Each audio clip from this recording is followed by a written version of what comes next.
We'll skip two kinnas to the kinna of Eikai. In this kinna, Rebbe Lazar Kalir treats the word Eicha as if it's made up of two words, Eikai.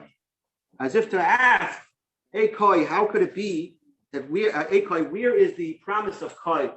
And the kinna goes through the various times in Tanakh where we have the word Kai being used as a promise by HaKadosh Baruch Hu in some positive way. And yet, despite the promise that Hashem made to the Yidden using the word Kai, he let the Korban happen. Similar theme to what we said before. Now, what's very interesting is, I saw a beautiful point which the Rav Soloveitchik brings down, which is, if you look at the beginning of the Kinna, so the Kinna starts, Eikai Omer Kairas La'av B'Fetzach, where's the promise that you assured Avram Avinu of Kai Yaz Alecha? Okay, that was a promise Hashem made.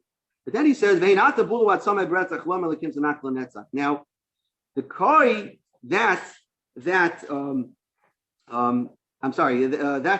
the first one, right? And now Hashem allowed the bones to be swallowed up by murder. Why is Hashem rejecting us? Then the next one. Where is the promise to Yitzchak, who didn't, he went up willingly? Right? Who says Nelchad Koi? Hashem doesn't say Nelchad Koi. Avram says to Yishmael and Eliezer, Nelchad Koi, right? You guys wait here, right, with the donkey. So how does that tie in to the theme of the Kinna? That's something that Avram Avinu was saying. So he says a very interesting point, which I thought was beautiful. When Avram goes to the Akedah, how do we know that Avram intended to shech Yitzchak? There's really no indication in the pasuk. Okay, it says, right, he got up early in the morning, he saddled his donkey, okay, he ran to do it. But maybe he thought all along there's going to be a carbon there. There's no indication that Avram really intended to do the Akedah. The first time, or the only indication, says the Rav, that we see that he actually wanted to, is when he says, Nelcha ad Koi. Because if you're going to bring a carbon, then Eliezer and Yishmael could come too. But if you're going to do the Akedah, they don't have a place there. And so Nelcha ad Koi is the indication of that Avram Avinu really intended to do the Akedah all along. So the word Koi that it's used there represents this unlimited agreement that Avram Avinu had in HaKadosh Baruch Hu, that even if Hashem wants me to shech my child, I'm going to do it. So that's what we're referring to. We're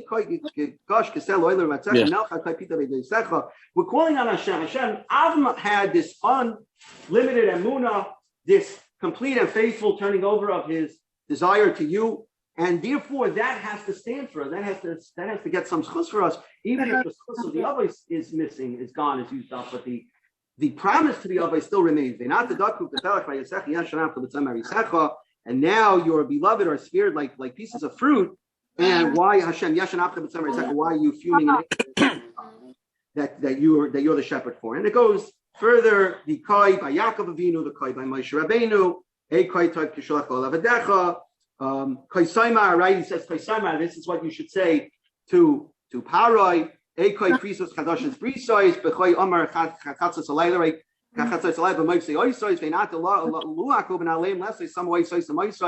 We're talking now about the Hashem made about the word koi that was used in Mitzrayim, and now that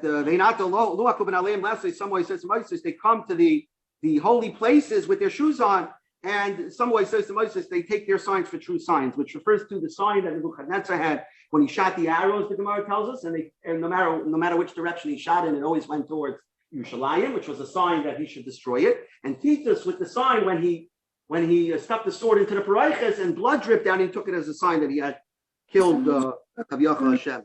And then further it continues. So as we say the Kinna, we have in mind, Kai Hashem, where are those promises of Kai, those the promises that you made to us that Kai Yazarecha, that he would always take care of the children of the Avos, and yet now we are still in Churban waiting the ultimate Geula.